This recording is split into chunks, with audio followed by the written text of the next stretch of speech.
Talk about some of the success that you've had. Has it been surprising for you or what? So, my biggest one would be the Apple MacBook Pro Retina display. And I knew that one was going to be probably my most popular one on my page, which it is. But I didn't think that it was going to be as popular as quickly because I've had it up for I think about 3 months now, and it's just about 30,000 views. And that was like my goal for like a year to have that up.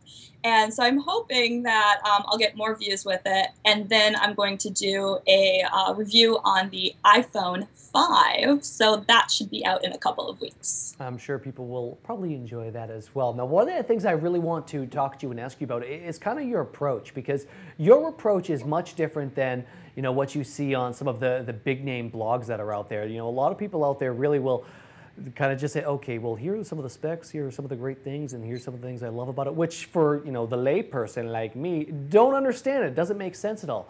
Your approach is a little bit different. I mean, you truly, using the MacBook Pro as the example, one of the things, or MacBook Air that I thought was interesting, you basically put the two side by side and just match them up and say, all right, let's boot them up together. Let's see how this one loads that. Kind of give me your thought process behind, how you actually break everything down. Okay, so that's pretty much how I've actually started learning my technology is going onto YouTube or the internet and watching other people's videos.